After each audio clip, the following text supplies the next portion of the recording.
ஹாலிடேஸ்னாலே அது நம்ம ஜிடி ஹாலிடேஸ் தான். South India's #1 travel brand. தேனீக்கள் எடுத்து சேகரித்து கொடுத்த அசல் தேன் லயன் காஷ்மீர் ஹனி. அசல் தேன் அசந்தேன். மணப்பெண்ணின் பிரத்யேகமான திருமணம் விவாஹா தி சென்னை சில்க்ஸ். நீ போட்டிங்களா ஃபுட்டு?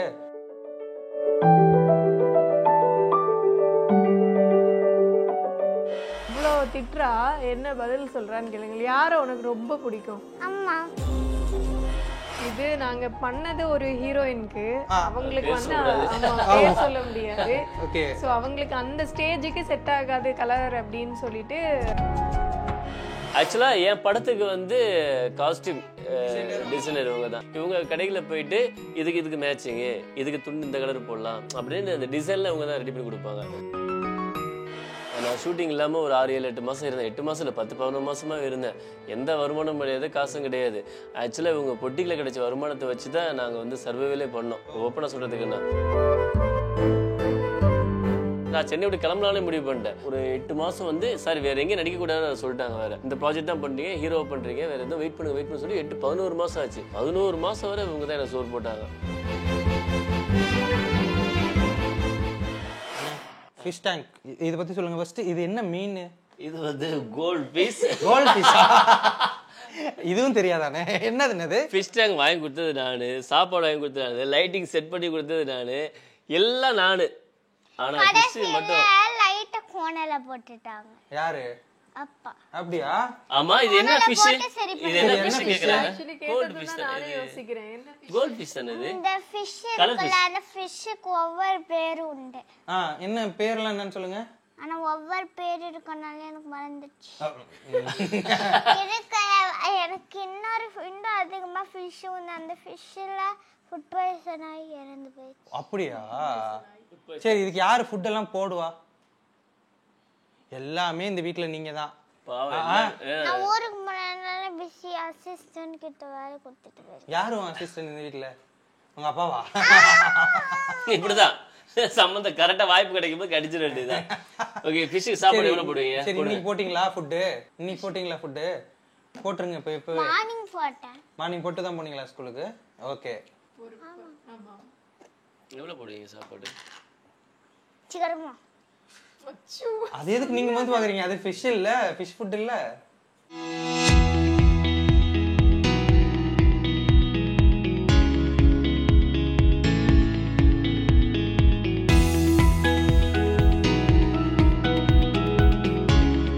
மார்னிங் 8 o'clock போடுவோம், நைட் 8 o'clock போடுவோம்.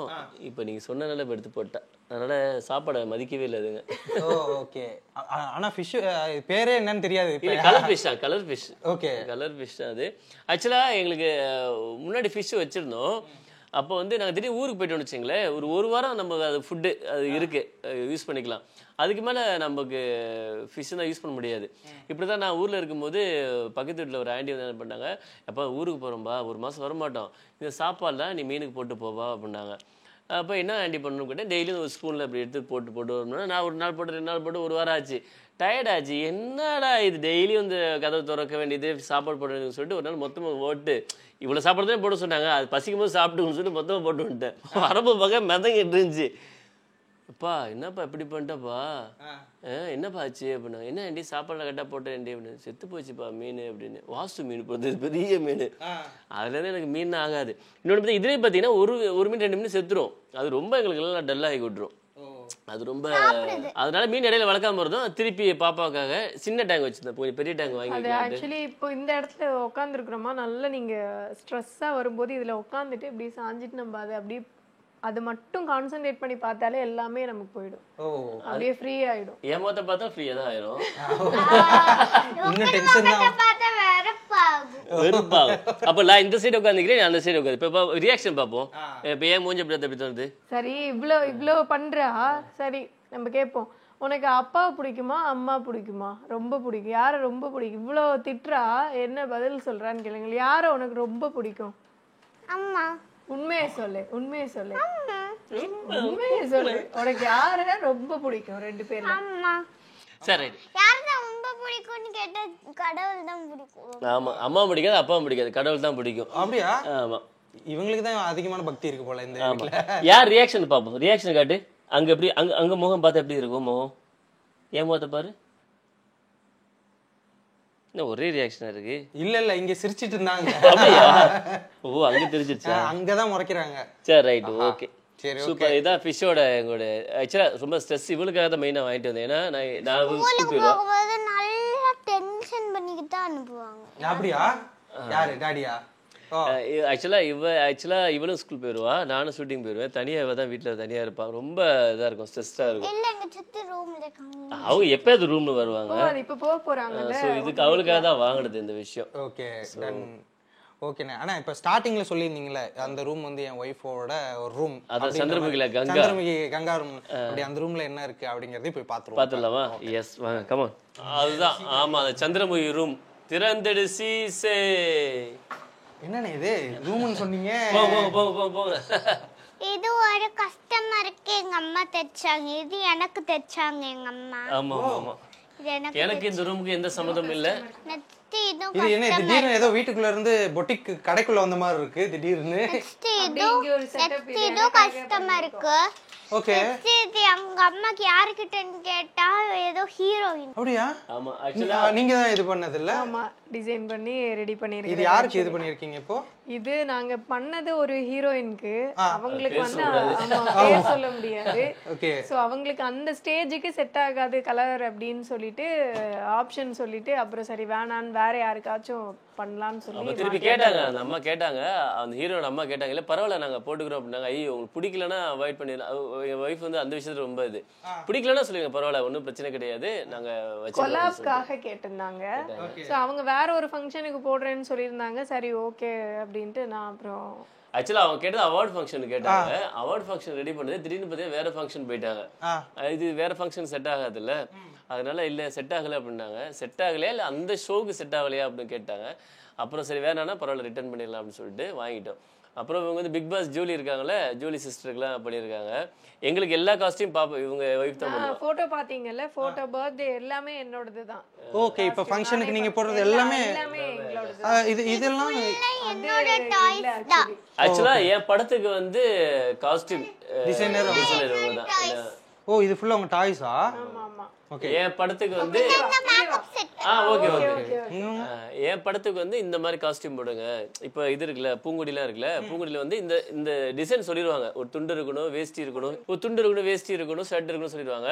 இவங்க கடைகளில் போயிட்டு இதுக்கு மேட்சிங்கு, இதுக்கு துண்டு இந்த கலர் போடலாம் அப்படின்னு இந்த டிசைன்ல இவங்க தான் ரெடி பண்ணி கொடுப்பாங்க. ஃபோட்டோ ஷூட் பண்ணும்போது அது மாதிரி தான் இந்த தீமோட ஃபோட்டோ ஷூட் பண்ணுவாங்க. கிறிஸ்மஸ்க்குனா, பொங்கலுக்குனா, இப்படி ஒவ்வொருக்கு தீமோட கலர் செட் பண்ணி அதுக்கு ஏத்த மாதிரி அப்படியே பண்ணிடுவோம். இது நீங்க படிச்சது அந்த விஷயங்கள் ஏதாவது? நான் ஆக்சுவலி முடிச்சது எம்இ தான். இது வந்து எனக்கு பிடிக்கும்ங்கிறதுனால பண்ண ஆரம்பிச்சேன். அப்புறம் இதுக்காக ஏதாவது கிளாஸ் அந்த கோர்ஸ்? இப்போ அதுக்கு அப்புறம் போயிட்டு வந்து டெய்லரிங் ஆரி இப்போ கொஞ்சம் முடிச்சிட்டாங்க. செம டிசைனர். ஆக்சுவலா எம்இ ஃபர்ஸ்ட் கிளாஸ்ல பாஸ் ஆகணும். எம்ஏ ஃபர்ஸ்ட் கிளாஸ்ல பாஸ் ஆகிட்டு இதுல ஆக்சுவலா 12th முடிச்சா இதுல தான் படிக்கணும் ஆசையா. பட் அவங்க வீட்டுல இருந்து பொண்ணு ஒன்று டாக்டர் இல்லை என்ஜினியர் அப்படின்னு சொல்லி என்ஜினியர் போட்டு விட்டாங்க. எம்ஏ வேற முடிச்சுட்டு படிப்பு எங்கேயுமே யூஸ் ஆகல. அதுக்கப்புறம் சூப்பர் மார்க்கெட் நடத்தினாங்க, ஒரு 2 இயர்ஸ்க்குள்ள நடத்தினாங்க. அதுவுமே நான் எதுக்குன்னா சூப்பர் மார்க்கெட் வந்துச்சு, அப்போ பொட்டிக்க உள்ள பிளான் பண்ணலான்னு பொட்டிக்காக சூப்பர் மார்க்கெட் பண்ணேன். கடைசியில எனக்கு அது ஒர்க் ப்ரெஷர் ஜாஸ்தியா இருந்ததுனால எதுவுமே எனக்கு பொட்டிக் சைடு கான்சென்ட்ரேட் பண்ண முடியல. ஸோ ஒரு 1 year ஹெக்டிக்கா போயிட்டு இருந்தது. கொஞ்சம் ஹெல்த் இஷ்யூஸ்னால அப்புறம் வேணான்னு சொல்லி க்ளோஸ் பண்ணிட்டு அப்புறம் வீட்லயே பண்றேன். ஆக்சுவலா ஆரம்பிச்சது வந்து ஒரு சிம்பிளா ஏதாச்சும் பண்ணலாம் அப்படின்னு ஆரம்பிச்சது. அசோக் நகர்ல ஒரு கடை வச்சோம். அங்கே சின்ன கடை 10க்கு 10 ஆரம்பித்தோம். அதை முடிச்சு இழுத்து மூடிட்டு அதுக்கப்புறம் இங்கே வந்தோம். இங்கே வந்து ஒரு 4-5 பேர் பொண்ணுங்க வேலை பார்த்தாங்க. உங்களுக்கு கீழே வேலை பார்த்து வீடியோல பார்த்தேன். எங்க அம்மா என்ன தெரியுமா சொன்னாங்க, இந்த மிஷின் இருக்குல்ல, இந்த மிஷின் வைக்க இடம் இல்லைன்னு அங்க இருக்கிறவங்க கிட்ட சொல்லியிருந்தாங்க. அப்ப நான் என்ன தெரியுமா சொன்னேன், மிஷின் எடுத்து மேல வைக்கணும். சின்ன 10க்கு 10 கடை. அப்ப இடம் இல்ல. அப்ப ஜெனரலா சும்மா பேசிட்டு இருந்தா. அப்ப இவளுக்கு 2 வயசு தான். இப்ப மிஷின் போட இடம் இல்லையே, என்ன பண்றதுன்னு சொல்லும் போது மிஷினை மேல வச்சிடலாம் சொல்லிட்டு இருந்தா. வீட்டுக்குள்ள இந்த ஒரு காம்பாக்ட் செட்ல இவ்வளவு பெரிய இதெல்லாம் வச்சிருக்கீங்க அப்படிங்கிறது. இப்ப இங்க இருந்தே தான் எல்லா கஸ்டமர்ஸும் கொடுத்துட்டு இங்க இருந்தே. ஆமா, இப்ப கஸ்டமருக்கு வந்து டோர் டெலிவரி வந்து வாங்கிட்டு போறது நிறைய பேரு. இந்த மாசம் கூட ஒரு பொண்ணு வெட்டிங், என்ன டேட்? 6th அன்னைக்கு வெட்டிங். இப்பதான் ஒர்க் முடிச்சோம். அதுக்கப்புறம் இன்னும் எதுவும் ஆர்டர் எடுக்கல. ஊருக்கு போயிட்டு இவளை கூப்பிட்டு வர வேண்டியது அந்த மாதிரி ஒர்க் இருந்ததுனால இப்போ கொஞ்சம் ஹோல்ட் பண்ணிட்டு. ஓகே. ஆக்சுவலி உண்மையாக சொல்ல போனாதால நான் ஷூட்டிங் இல்லாமல் ஒரு 6-7-8 மாதம் இருந்தேன். 8 மாதம் இல்லை 10-11 மாதமாக இருந்தேன். எந்த வருமானம் கிடையாது, காசும் கிடையாது. ஆக்சுவலாக இவங்க பொட்டிக்கில் கிடைச்ச வருமானத்தை வச்சு தான் நாங்கள் வந்து சர்வைவலே பண்ணோம். ஓப்பனாக சொல்கிறதுக்குன்னா எதுக்கு சொல்ல வரேன் அப்படின்னா, ஹவுஸ் ஒய்ஃபாக இருக்கும் எவ்வளோ கஷ்டப்படுறாங்க. ஆக்சுவலாக என் ஒய்ஃப்னு சொல்ல வரல, பார்த்துட்டு இருக்க நிறைய ஹவுஸ் ஒய்ஃப் வந்து ஒரு தொழில் வச்சுக்கிட்டு அவங்க ஃபேமிலி ரன் பண்ணுறாங்க. தாண்டி புதுசாக ஹவுஸ் ஒய்ஃப் ஆக போகிறவங்க வந்து படிப்பு மட்டும் இல்லாமல் ஒரு தொழில் வச்சுட்டு போனீங்கன்னா ரொம்ப நல்லது. அது என் ஒய்ஃபை பார்த்து கற்றுக்கிட்டேன் நான். ஏன்னா கிட்டத்தட்ட நான் சென்னை விட்டு கிளம்பலானே முடிவு பண்ணிட்டேன். சர்வே பண்ண முடியல, ஃபீஸ் கட்டணும், அப்புறம் எனக்கு சர்வே என்ன பார்த்துக்கணும். ஒரு 8 மாதம் வந்து சார் வேறு எங்கேயும் நடிக்கக்கூடாதுன்னு சொல்லிட்டாங்க. வேறு இந்த ப்ராஜெக்ட் தான் பண்ணுறீங்க, ஹீரோவை பண்ணுறீங்க, வேறு எதுவும் வெயிட் பண்ண சொல்லி 11 மாதம் ஆச்சு. 11 மாதம் வரை இவங்க தான் எனக்கு சோறு போட்டாங்க. ஓகே. ஆமாம், அதுக்கு முன்னாடி சூப்பர் மார்க்கெட்டை வச்சு நடத்துனாங்க. பயங்கரமான விஷயம் அதெல்லாம். ஒரு பொண்ணை வந்து சூப்பர் மார்க்கெட் நடத்துனா சாதாரண விஷயம் கிடையாது. ஏன்னா எங்கள் குடும்பத்தில் யாருமே அந்த தொழிலை பார்த்ததே கிடையாது.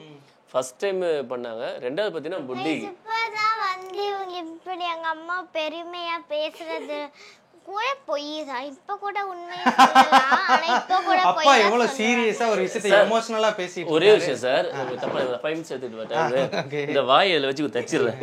கொஞ்சம் வாய் மட்டும் வைங்களே, பாத்தீங்களா? இப்படி வச்சு தச்சிட்டோம்னா கொஞ்சம் ஃப்ரீயா. அதான் ஃப்ரீயா அப்பா பார்த்து எமோஷனலா எவ்வளவு அழகா பேசிட்டு இருக்காரு. அவர் பீக்குக்கு போற நேரத்துல இப்படி ஆஃப் பண்ணி விட்டுட்டீங்க.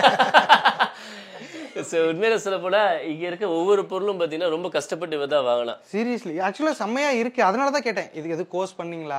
இந்த மெஷின் எல்லாம் பாத்தீங்கன்னா கிட்டத்தட்ட இது எங்குள்ள சைனா மாடலா ஜப்பானா எங்கேயோ வந்தது. எல்லாமே அட்வான்ஸ்டாவே பண்ணாங்க. இப்ப இது வந்து ஸ்டிச் பண்ற அந்த அது ஓவர்லாக். அது ஓவர்லாக் நமக்கு அந்த விவரம் தெரியாது. எனக்கு தெரியாது. எனக்கு இந்த பொண்ணு மட்டும் ரொம்ப பிடிக்கும். எங்க வீட்டுல இது சொன்னாலும் சரி கேட்டுக்கிட்டு அமைதியா இருக்கும். ஆமா, எது திரும்பி பேசாது. அதனால ஐ லவ் யூ உனக்கு ஐ லவ் யூ சொன்னேன். அதுக்கு கூட ஐ லவ் யூ சொல்ல கூடாதா? என்ன மக்களே இப்படி? ஓகே.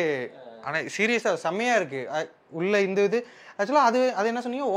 ஓவர்லாக். ஓகே. அப்படின்னா அந்த இது என்ன அது வந்து ஸ்டிச் பண்ணிட்டு நம்ம அந்த ஸ்டிச் போகாம இருக்க ஒயிட்டா ஒரு இது உங்களுக்கு உள்ள எல்லாத்துலயுமே கொடுத்திருப்பாங்கல்ல. இது இருக்குல்ல, இந்த இது பண்றது ஓவர்லாக். ஆமா, ஓகே. அதுதான். இதுக்கான மெட்டீரியல்ஸ் இந்த விஷயங்கள் மெட்டீரியல் எல்லாம் நானே போயிட்டு பர்ச்சேஸ் பண்ணி. இங்க தானா? சென்னையில இங்க இல்ல, ஒரு இடம் எங்க கடை கஸ்டமர் வந்து ஒரு போட்டோ மட்டும் தான் அனுப்புவாங்க. நம்ம அந்த போட்டோ வந்து நம்ம இந்த லாஸ்ட் டைம் போனோமே அங்க இருக்குன்னு சொல்லி போவோம், அங்க இருக்காது. அப்படி சென்னை ஃபுல்லா ரவுண்ட் சைடு. சென்னையில எல்லா கடையும் உங்களுக்கு தெரியும் தல. இன்னொரு விஷயம் பாத்தீங்கன்னா ஸ்னேகா போட்டு அனுப்பி விட்டுருவாங்க, இல்லைன்னா பிரித்தி சிந்தா இருக்காங்களே அவங்க போட்டு அனுப்பி விட்டுருவாங்க. இதே மாதிரி டிசைன் ஸ்டிச் பண்ணி கொடுங்க அப்படின்னு. அந்த மெட்டீரியலுக்கு சவுகார்பேட்டில இருந்து எல்லா ஊரையும் தேடி அலையணும். இவங்க தேடுவாங்க. நம்ம கிட்ட ஒரு 3 மணி நேரம் உட்காந்துருக்கணும் அந்த ஷாப்ல. பயங்கர கஷ்டம். ஆக்சுவலா ஸ்டிச் பண்ணி கொடுக்கறதா பெரிய விஷயம் கிடையாது. அந்த கலர் மெட்டீரியல் வந்து நம்ம அமைஞ்சு அதை ஃபைனல் பண்ணி அவங்களுக்கு பிடிக்கணும். சிலவங்க என்ன பண்ணுவாங்க, நம்ம கடைக்கு போயிடுவோம், எல்லாம் ஓகேன்னு சொல்லி ஒன் டே ஃபுல்லா சுத்திட்டு நைட்டு 9:30 கடை க்ளோஸ் பண்ண போற டைம்ல வந்து இல்ல எங்களுக்கு மெட்டீரியல் மாடல் பிடிக்கல, கலர் பிடிக்கல, வேணான்றுவாங்க. நம்ம அதுக்காக மார்னிங்ல இருந்து நைட்டு வரை ஸ்பெண்ட் பண்ணியிருப்போம் டைம் ஃபுல்லா சுத்திட்டு. அது மாதிரி எல்லாம் இருக்கும். பட் ஓகே, நல்லா போகுது. அப்படி மெட்டீரியல் எல்லாம் தேடிட்டு அந்த விஷயம் ரொம்ப எப்படி நம்ம கிரிக்கெட் பார்க்கறது பிடிக்கும் விடிய விடிய, அது மாதிரி அவங்களுக்கு கிரிக்கெட் பார்க்க பிடிக்காது. இவங்களுக்கு ட்ரெஸ் எப்படி பார்ப்பாங்க, அது நமக்கு பிடிக்காது. பட் அதான் சோறு போடுது, கிரிக்கெட் சோறு போடாது கண்டிப்பா அப்படிங்கிற விஷயம். ஆனா இப்போ அடுத்து லாஸ்டா பெட்ரூம் மட்டும்தான் நம்ம மிச்சம் வச்சிருக்கோம்னு நினைக்கிறேன். அந்த பெட்ரூமையும் போய் பார்த்துருவோமா? ஓகே ஷூர், வாங்க போலாமா? ஓகே, நம்ம இப்போ எங்க போறோம்? ஏற்காடு, கொடைக்கானல். பொதுவா ஒரு கட்டில் அப்படி இருக்கும்ல, நீங்க ஏன் கட்டில் போடாம கீழே பெட் இந்த இது போட்டிருக்கீங்க? நான் ஆக்சுவலா சென்னைக்கு வந்ததுல இருந்து நான் ஆக்சுவலா 10th முடிச்சு +1 நான் ஹாஸ்டல் வந்துட்டேன். அதுல இருந்து பாத்தீங்கன்னா நம்ம வந்து ஹாஸ்டல்ல வந்து பாய் போட்டு, ஆமா நான் +1 +2 2 வருஷம் பாத்தீங்கன்னா பாய் இல்லாமே படுத்துட்டேன். படிச்சது குற்றாலத்துல தென்காசியில படிச்சேன். அந்த குளிர்லயே பாத்தீங்கன்னா பெட்ஷீட்டை போத்திட்டு அப்படியே படுத்துட்டேன் தரையிலே. அதுக்கப்புறம் நான் சென்னைக்கு வர்றோம். சென்னையிலையும் பார்த்தீங்கன்னா எனக்கு வந்து நம்ம சுகமாக வாழ்கிற மாதிரி அதாவது மெத்தில படுக்கிற மாதிரி ஒரு வாழ்க்கை கிடையாது. உண்மையை சொல்ல போகணும் அப்படின்னா, அகிலேட்ட அடிக்கடி சொல்லுவேன் நான், ஜிம்மில் இருக்குல்ல, ஜிம்மில் தான் நான் வந்து கிட்டத்தட்ட ஒரு 2 வருஷம் ட்ரை பண்ணும் போது ஜிம்மில் தான் படுத்துருப்பேன். பெஞ்ச் ப்ரெஸ் போடுவாங்க பார்த்தீங்களா, அதில் தான் படுத்து கிடப்பேன். அப்புறம் அதுக்கப்புறம் என்ன செஞ்சு, அப்புறம் அந்த பெஞ்ச் ப்ரெஸ் போடுற மெத்த இருக்குல்லையா, அது கீழே போட்டு தரையில் தான் படுத்துருப்பேன். அப்படியே பழகிட்டு அதுக்கப்புறம் சரி ரொம்ப மெத்தையில் படுத்தா ரொம்ப சுகமாயிரும், அப்புறம் அந்த கஷ்டமாக மறந்துடுவோம்னு சொல்லிட்டு நான் தரையில் தான் படுத்துக்கிட்டு இருந்தேன். அப்புறம் இவங்க தான் சொன்னாங்க, இல்லை பாப்பாவுக்காக நம்ம மெத்த வாங்கிடுவோம் அப்படின்ட்டு. ஆக்சுவலாக பாப்பா பிறக்கிற வரை நாங்கள் வந்து தரையில் தான் படுத்துட்டு இருந்தோம். நாங்கள் இது வாங்கும்போது இவ ரொம்ப குட்டி, உருண்டு விழுந்துருவா. ஹெல்ப்புக்கு யாரும் இல்லை வீட்டில், நாங்கள் 2 பேர் தான். ஸோ எப்பவும் பக்கத்தில் பார்த்துட்டு இருக்க முடியாதுங்கிறதுக்காக நாங்கள் கட்டில் வேணான்னு சொல்லிட்டு நம்ம கொஞ்சம் ஹைட்டாக வர மாதிரி நம்ம வந்து இந்த மாதிரி மேட்ரஸ் போட்டுடலாம்னு சொல்லி பிளான் பண்ணி வாங்கி போட்டது. ஓகே, அதுவே எங்களுக்கு செட் ஆயிடுச்சு. இது கம்பேர்ட் நீங்க 3 பேர் படுக்கிறது தாராளமா இருக்கும்ல. பாத்தீங்களா, நம்ம பேசிட்டு இருக்கும்போது ஒரு கொசு உள்ள போயிடுச்சு.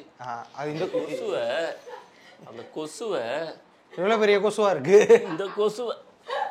சத்தியமா கொசு பாவம் பாத்தீங்களா, இவ்வளவு போய் எப்படி கொசு உள்ள போயிருக்கு பாருங்க. பாத்தீங்களா, இது பயங்கர. ஆக்சுவலா நம்ம இருக்கு 2வது மாடி தான். ஆக்சுவலா அது நாங்க ரொம்ப எதனால மெயினா யோசிச்சோம் அப்படின்னா, கொசு கடிச்சாலும் பரவாயில்லன்னு சம்டைம் விட்டுருவோம் ஸ்டார்டிங்ல. இவளுக்கு நார்மல் ஃபீவர் வரும், ஒரு 3 டேஸ் செட்டில் ஆகல அப்படின்னா டெங்குவா இருக்கும், கொசு கடிக்கிறதுல டெங்குவா இருக்கும்னு சொல்லி பிளட் டெஸ்ட் பண்ணிடுவாங்க.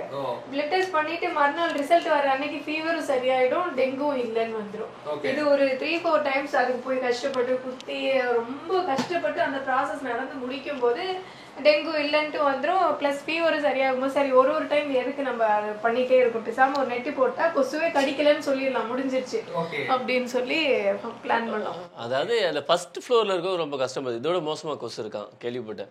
செகண்ட் கொஞ்சம் பரவாயில்ல, தேர்ட்ல ஒண்ணுமே இருக்காது போல. 4th 5th 6th இந்த 14வது மாடிலாம் இருக்கு பாத்தீங்களா, அங்கெல்லாம் போனா கொசு தொல்லையே இருக்காதாமே, அவ்வளவு தூரம் பறக்காது. அதனால எதுக்கு அவ்வளவு கஷ்டப்பட்டு போய் கடிக்கணும், கீழே இருக்கவங்களே கடிச்சிக்கலாம்னு சொல்லி. கொசுவே இந்த ஹோம் டூர் உனக்காக தான், ப்ளீஸ். நாங்களாம் பாவப்பட்டு நமக்குலாம் கிடைக்காத ப்ளீஸ். ஆக்சுவலா எல்லா இடத்தையுமே நம்ம மோஸ்ட்லி சுத்தி பார்த்துட்டோம்ல. பூஜை வந்துட்டு எல்லாம் பூஜை ரூம் திறக்கிறது இல்ல, அதனால அதை நம்ம சுத்தி பார்க்கல. ஓகே, ஹாலிடேஸ்னாலே அது நம்ம ஜிடி ஹாலிடேஸ் தான், சவுத் இந்தியாஸ் #1 டிராவல் பிராண்ட். தேனீக்கள் எடுத்து சேகரித்து கொடுத்த அசல் தேன் லயன் காஷ்மீர் ஹனி. அசல் தேன் அசந்தேன். மணப்பெண்ணின் பிரத்யேகமான திருமணம் விவாஹா தி சென்னை சில்க்ஸ்.